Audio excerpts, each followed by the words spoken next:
Hello, and welcome back to Special Ed on Special Ed. Today, my guest is Jimmy Clare, who is a beacon of resilience and inspiration, embodying the true spirit of overcoming adversity as a motivational speaker, autism advocate, author, and the dynamic founder of Crazy Fitness Guy. He has a compelling journey from facing daunting health predictions to surmounting bullying and numerous surgeries. Jimmy's life story is a testament to unwavering determination. Living with spinal stenosis and embracing his identity on the autism spectrum, he channels his experiences into strength, leading by example through his commitment to fitness, self-improvement, and advocacy. Jimmy's work includes the Crazy Fitness Guy Healthy Living podcast, which reflects his dedication to inspiring others to surpass their limitations and achieve their fullest potential. Jimmy stands out not just for his achievements, but for his ability to transform challenges into sources of empowerment, making him a genuine motivator and guiding light for many. I'm really excited for us to chat today. Jimmy, thank you so much for joining me. Thanks for having me. Absolutely. So before we get started, though, I have to play my disclaimer because I'm a lawyer, so I play disclaimers. And so let's get that out of the way. The information in this podcast is provided for general informational and entertainment purposes only and may not reflect the current law in your jurisdiction at the time you're listening. Nothing in this episode creates an attorney-client relationship, nor is it legal advice. Do not act or refrain from acting on the basis of any information included in or accessible through this episode without seeking appropriate legal or other professional advice on the particular facts and circumstances at issue from a lawyer or service provider licensed in your state, country, or other appropriate licensing jurisdiction.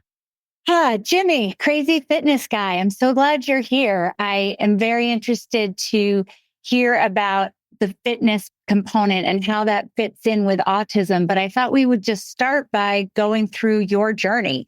You have, I presume that what you do now with Crazy Fitness Guy has a lot to do with the journey that you took to get here. So I was hoping you would give us some background and talk a little bit about where you came from and how you got here. Definitely. So growing up, my parents found out that I was autistic at the age of 8 or 10 years old, give or take. That's a little late, isn't it?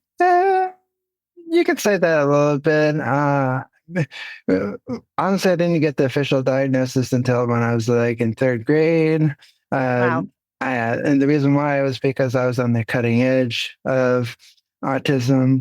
I was born 1993, October 9th, 1993. And doctors didn't exactly have a word for autism back then, and so it was different experts saying I'm just being difficult and called different names, etc. Like it was at first, it was like. I forget all the other terminology that they used. I mean, I've written it down for some of my speeches, but they're just so wordy that, and it was before like autism, or autism spectrum disorder. It was like Asperger's. I mean, I remember that but there's these other ones, like very abbreviated ones, like yeah. And so, sure. So then my parents. So when I was diagnosed, they finally said to my parents that I wouldn't be able to live by myself. I wouldn't be able to cook, clean, drive, etc. And you know, I didn't know this at the time because my parents did. My parents did basically just. I wouldn't say cover it up, but they didn't want to limit me to my abilities because I'm autistic. And so, and I was just writing this for an article the other day, and it came back to my mind because I liked what I said in the article. And I said, you know, it's not that my parents didn't want me to know, but they didn't want me to be limited by my diagnosis. So, you know, if I wanted to try karate, they put me in karate. If I want to try piano lessons, well, I mean, I did. I'm still in karate, but and I like piano for a certain time, and they let me do piano.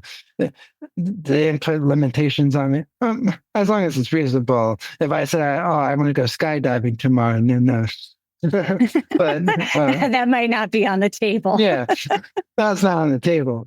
But if I wanted to try something they didn't let my brother and I be limited by such like my brother. He's obviously not on the spectrum, but he's my older brother, and no one in my family treated me differently because I'm autistic, but no one told me either.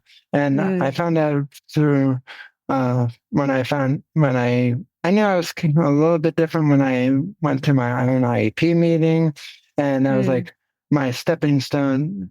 My school said it was your stepping stone to being an adult, and it's like, but they warned me that I was not able to speak at my own meeting. And it's like, that's a meeting about me, and it's like, Wow. well, some of these people and then staff are a little cranky, and it's like a little cranky. It's like no matter how my guts in my meeting.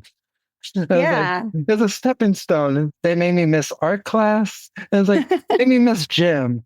And this was before I got into working out because I was nearly obese for my age group. I just started P90X in 11th grade. I'm going to jump around a little bit. Sorry. Sure. No, that's okay. Because I was going to ask about the role of fitness. So jump right in.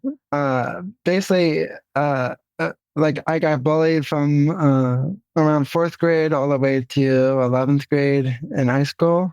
And it started with name calling all the way up to slapping my neck, which is dangerous due to the spinal stenosis. And let's just say my school, just so I don't beat a dead horse, but my school was a little slow up on the uptake about spinal stenosis. And even though that Google was like around in 2008, 9, and 10, I'm like, okay, you know what? Spinal stenosis is not new. You could Google this thing and see how dangerous this thing is. But it's ironically, they said I was slow on figuring out different math problems and English and whatnot. It's like I'm a little slow. It's like, how about you try a little bit of being a little slow? Well, yeah. And it sounds like, I mean, back then too, schools weren't as well equipped to deal with bullying as they are now. Yeah. You know, a lot of schools now have policies that they just didn't have back then. Yeah. And I admit that too. I admit I'm a little bit harder than my school district. They got a lot better. I'll give them that credit in this day and age. But for me, let's just say it was a lot of headbutting, and that's an understatement. And so basically, I finally got.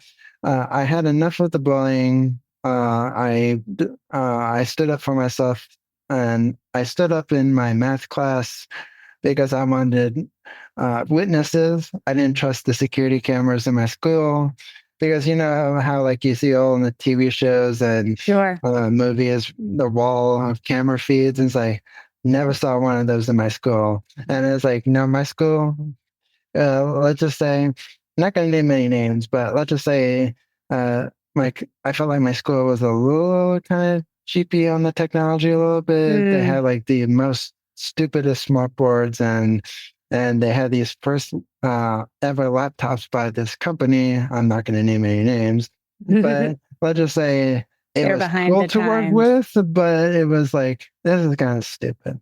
And it was like there was only one set of these computers in the whole school. I was like, now out of I forget how many people were in my class. I mean, around my grade class, I think it was like over 400. And it's like, you wouldn't decide to get a couple of different computer cards? And it's like, come on, ridiculous. So technology was lacking as well. Yeah. And so, I stood up to the bullies in my math class. It was towards the end of it. I probably shouldn't have done that, but I was very fed up. And I stood up to the bullies right after they made fun of my friend who was in a wheelchair. And because like she had one of those electric wheelchairs with the joystick on it. And the classroom doors were like about that wide. So Ooh. you can easily like bang into it, even if you're Yeah. just carrying a backpack into the classroom. And they made fun of her by bumping her wheelchair into the door frame. I was like, I like to see you That's drive one of awful. those things. I was like, how's that Right. funny at all? I was like, that's not funny. And and so I went over to the bully's faces. I cursed, I yelled, I screamed, and so basically, one of the bullies tried to do one other thing to me and my friends, and I got one of them expelled. And once they finally got once they finally learned that one of them got expelled, they backed off of me because they probably knew who, like a word, blew the whistle. And so, Yeah. No, and it's sad that it has to get to that sometimes. yeah, and and this was like after a couple of different attempts for reporting them to different principals. We had about 4 different principals in my high school. One of them was the head, and then the other 3 were stored at different grades.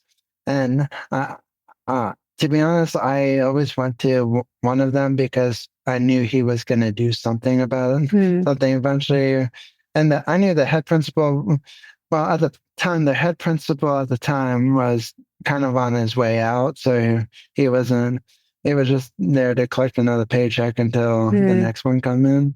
But then when the next one came in, I started to go into her for stuff too because my guy, let's just say some of the guidance counselors like, well, why didn't you come to us? And it's like, because I know who's going to get something done. Right. Let's just say they took kind of offense to that.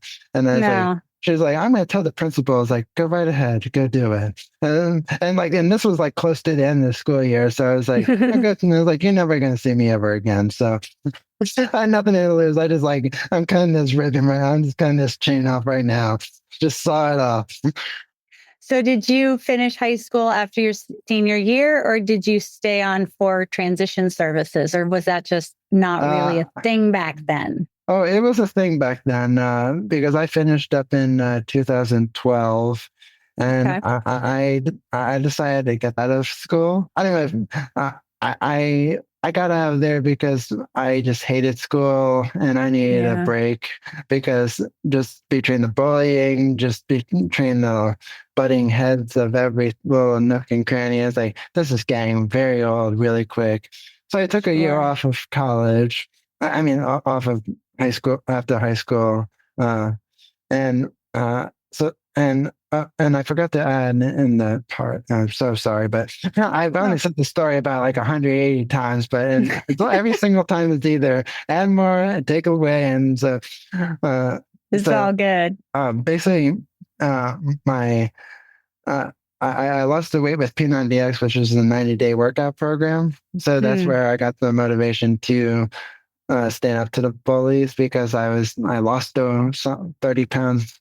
Wow. And you said you did that your junior year, your senior year? It was my junior year that I lost the weight. And then, so I stood up to the bullies in my junior year. And then after high school, I took time off because most of my friends decided to go right to college. But because I hated school so much, I was like, I'm not going to college. Well, that lasted about 3 years. And then I enrolled myself in the fall of 2015 in college. I'm still currently in college because some semesters I was taking 3 classes at a time. I was just like 2 classes at a time. And then lately I've been taking 1 due to I'm down to my last 3 semesters. And great. I'm currently in statistics, and let's just say me and math do not go together whatsoever. And I'm doing everything online this semester just because I could go in person, but I'm honestly, and I'm not like selling myself short or anything. I'm a very smart person, but just my math is not my forte. And statistics is hard. Oh yeah, I know. I have nightmares about statistics still. So, I'm currently living in a nightmare of statistics. Oh gosh. And so basically, not to sell myself short or anything, I got, and I decided to, like, if I went in person, I would be literally pretending to understand the information. And I was afraid if I go in person for statistics, I would get called on by the professor and say, "Hey, Jimmy, do you know this answer?" And I'm like, and it's like I rather feel like an idiot in my own house and not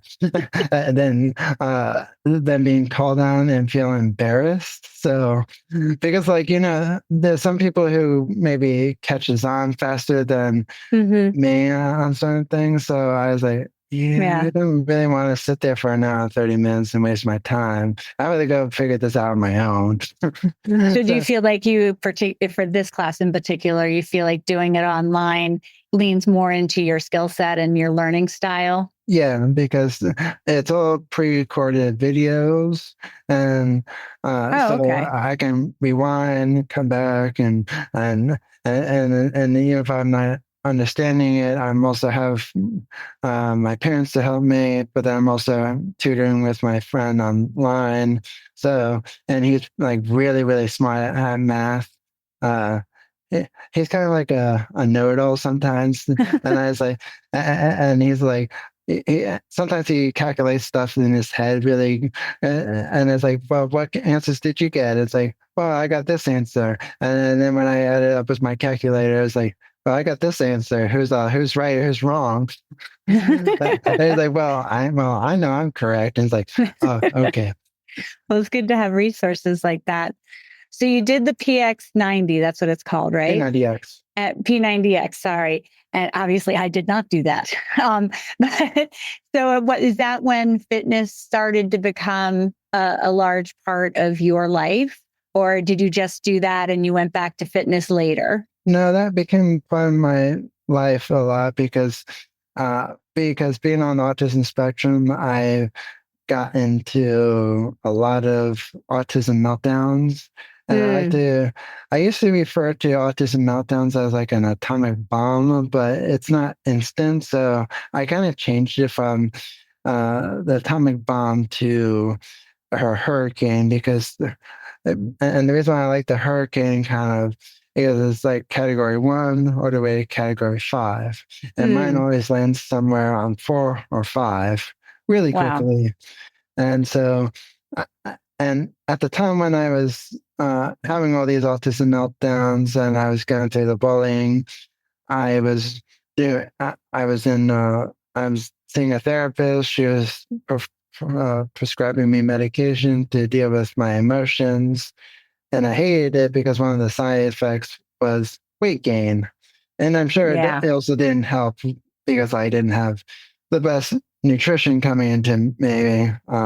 Let's just say I ate a lot of sweets, a lot of junk food. I mean, not my parents. My parents, we didn't have all unhealthy dinners, but we did have family pizza night, and we did go out a lot to eat, etc. And so let's just say, all in all, let's just say it was a mix of both of the medication and the nutrients that I was taking in. But that's a big issue with some medications, right? Because they so slow down your metabolism that it becomes very difficult to lose weight and very easy to gain it. Yeah. And then I also just didn't like the fact, not to name any names or anything, but let's just say I didn't like the therapist after a while because she was kind of controlling when I can get off of it and whatnot. And like, I'll give you an example. So there was like, when I was in between of either out of college, or I don't think I was enrolled in college yet. When I was going in between stuff for the summer and the fall and whatnot, she's like, before, I was like, okay, maybe I was like, I'll let you off the medication if you get your, if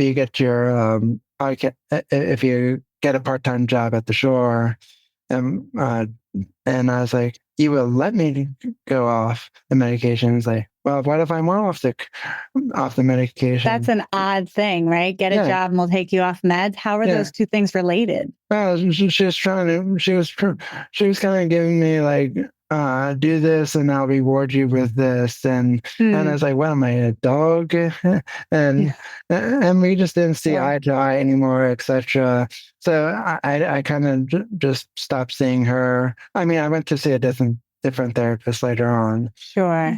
So fitness became a big component for you, and how, other than just the weight loss, how has that really impacted you with your autism? You mentioned the autism meltdowns. Do you find that with the better nutrition and the better weight that you are more in control or less in control, or is it just something that helps you feel better about yourself and that contributes? I feel like my health. I feel like the working out like takes the extra energy and the emotions out of my life, out of the having so many autism meltdowns.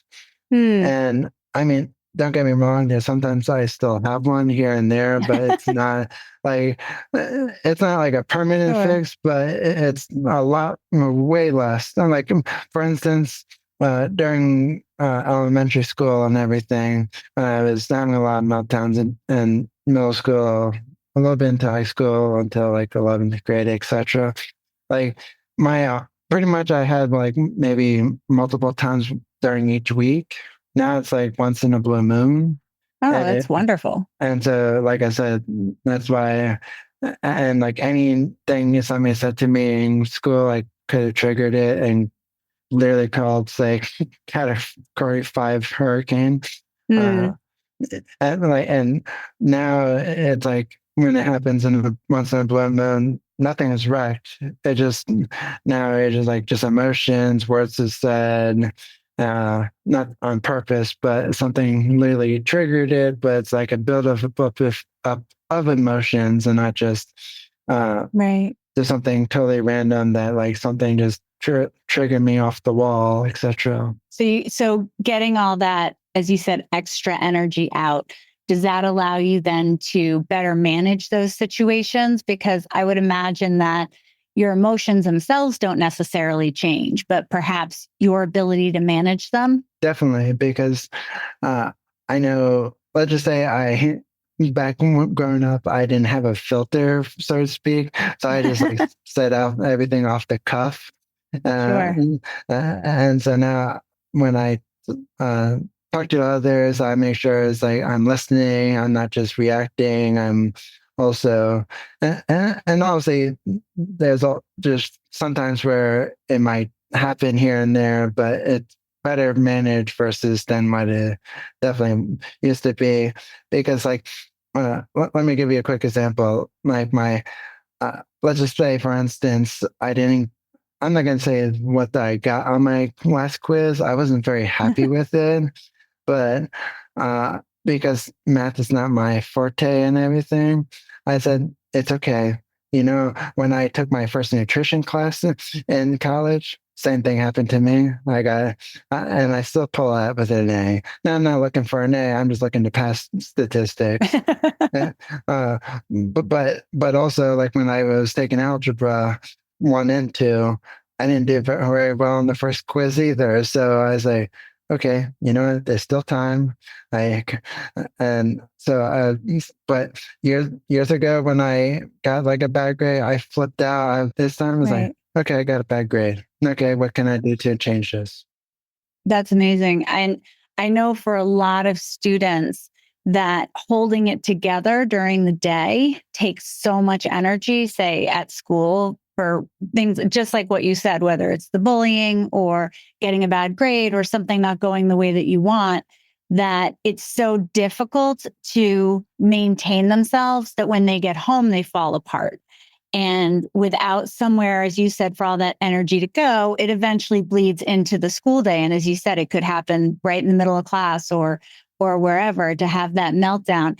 You find that having that outlet and that exercise really gets rid of that energy, some of that negative energy, so that you can manage those feelings. And I would imagine it also helps your, self-esteem and mental health, right? Because they always say that exercise helps with your mental health and self-esteem. So I would imagine that would also contribute to your ability to manage other negative situations when you're feeling better about yourself. Exactly. And then I'll say there's always that 50-50 where something might be truly bothering me. Like, for instance, a good example that just recently happened today. Like, I've been trying to get an MRI on my neck due to my spinal stenosis, and my last MRI was 2015. And of course, my insurance keeps rejecting it, and it's like, okay, this is not something you play games with. You can play games with something else, like, oh, you had 2 dentist visits or 3 dentist visits, whatever. But my neck, do not touch my neck. And it's like, and so like, I've been trying the right way for multiple times, play this game, play this game, and play that game. It's like, well, okay. So today I did the opposite of what everybody else has been telling me. It's like, you got to play the game. It's like, well, now you're going to play my game. And so I told them very politely on the phone, it's like, by the way, I'm feeling like your service is really sucking right now. And I said that, and I know I probably shouldn't have said that, but I was like, I'm just really fed up. It's like, somebody's going to give me a yes today. Yeah, it's probably a lot nicer than a lot of things they hear. Yeah, well, and to be honest, like I could have said so many other worse things to them, but I was like, okay, how can I get my point across without saying, without putting my own foot in my mouth? So I was like, okay, let's just say the word the service sucks, and etc. Well, I hope that they finally come through with that. I'm familiar with the insurance appeals. It can be very, very frustrating, and I'm not very good at containing myself when I have to deal with insurance. So I'm impressed. Why don't you talk a little bit about how Crazy Fitness Guy came to be? So because I really enjoy fitness and talking about fitness, etc. Well, when I first started college, I thought I was going to be the next personal trainer and whatnot. Well, as you can probably tell, I also am not, let's just say science is not my strong suit as well. Math and science. Really they go hand in hand. Yeah, definitely does not go hand in hand with me. And so finally I got, because I got into, let's say, a pickle in this science class that people didn't, this professor, let's just say if he's told you part A is on the test, well, A is not on the test. So I was like, is this a trick game or something? It's like, how do I study for this? There's no study guide. It's like, well, here's what the person said to me, and I quote, "You should just know the bones in the body. You should just know them." Yeah. And I was like, well, I know the bicep, but I know there's more bones in the bicep, and I know the tricep. And it's like, I'm just supposed to know them in the body. And it's like, I'm sorry, I'm not Google. I can't program my brain to be like Google. I was like, that'd be nice because then I know everything then. But yeah. And so I quickly withdrew from that class because me and 4 other people were failing that class. And let's just say that class went from 28 to quickly 12 people. So that was not... That tells you something. Yeah. And so basically how I got into a Crazy Fitness Guy was because I'm still passionate. I'm still very passionate about fitness. I didn't really, because I like the name so much, Crazy Fitness Guy. I was like, okay, I got to keep this name and keep this brand because I got into the point where it was too much time and too much money to rebrand. And so I was like, okay, I can be a motivational speaker and go into motivating people to live healthier lifestyles versus, oh, I don't have to change up everything. I don't have to be the next personal trainer. And it's like, it's a unique name. It's memorable. And it catches people's attention. And it's like, what's Crazy Fitness Guy? And it's like, it's a motivational platform. It's for people on and off the autism spectrum to live a healthier lifestyle. I have a podcast called Crazy Fitness Guy Healthy Living Podcast. It's a monthly podcast.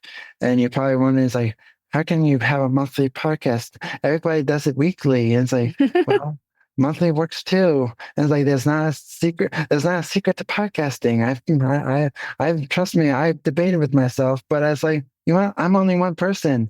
And you know what? I was like, I've already reached some of the top charts on some of the different platforms. And it's like, obviously, monthly seems to be fun for other people. So who cares? Well, and you have a really good archive you have a lot of episodes that are out. So, if somebody's just discovering it, they can there's plenty of material to listen to.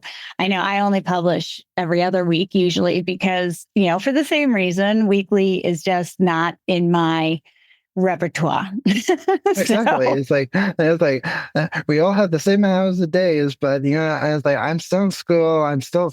And it's like, it's one thing if I was like, I mean, I would love to be doing all this full time, but I want my degree to prove to myself that, hey, even though I absolutely hate school back then, look, I'm in college. I'm getting my degree. I'm working on my degree. I'm anything but lazy. Well, that's great. I love that you challenge yourself to, your own standards as opposed to trying to meet somebody else's. So what are some of the topics that you cover? I know it's wellness in general, but what are some specifics that you cover in Crazy Fitness Guy?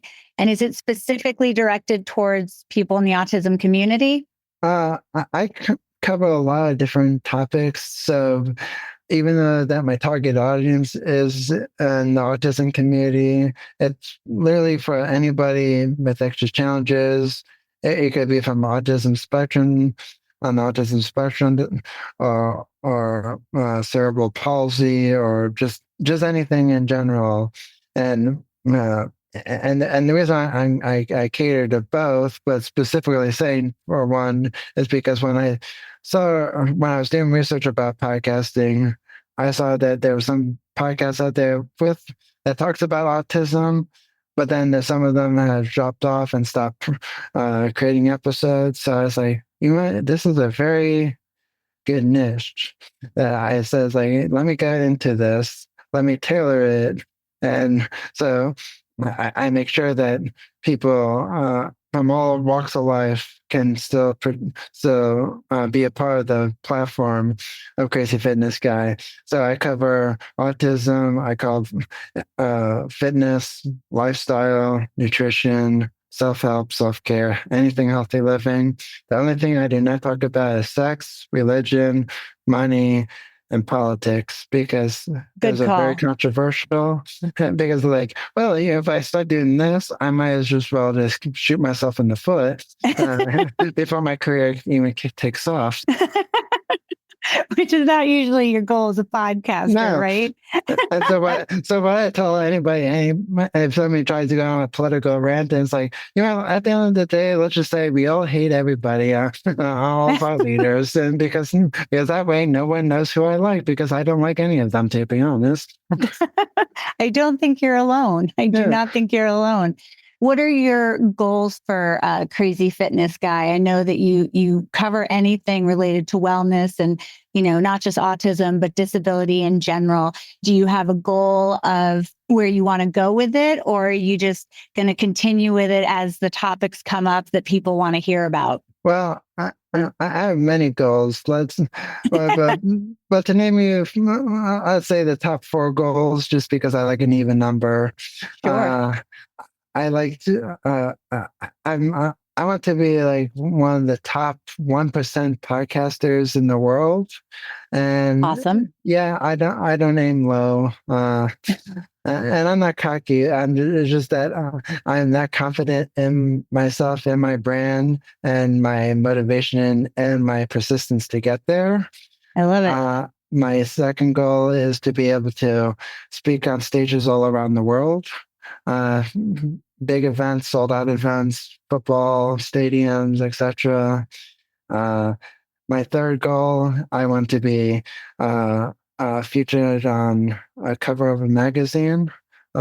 like a big high publication magazine, but for the time being, I would say somewhere between small and medium, just so it's not so like, oh, that's outrageous. But then the third one would be, the fourth one, sorry. Apparently I can't count either. I blame statistics. Statistics. It all goes back to the statistics class, right? And my fourth one would be making a consistent income for my business, etc., without have to rely on other means here and there, just some little side hustles here and there. And I'll be straightforward. I'm not making millions of dollars. I'm not Tony Robbins yet. Yeah, I said, yeah. Yet. I like the growth mindset. And that's not my goal to make billions and millions of dollars. Because to be honest, I don't know what I would do with that money. I know, but I'd be willing to try. Yeah. But I love the goals. I love that you set your own goals and that you're aiming, as I said, for your goals, not somebody else's. And I think that's great.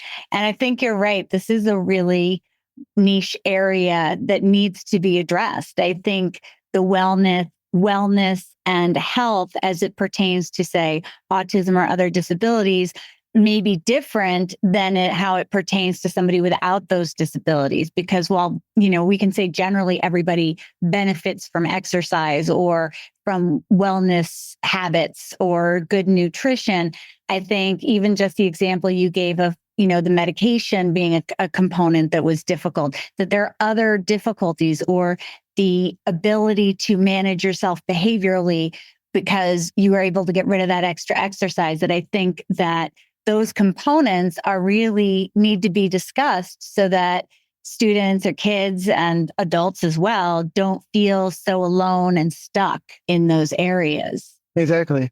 And I also just wanted to share with real quick that the reason why I also tailored it just to autism was because there's so many extra challenges out there.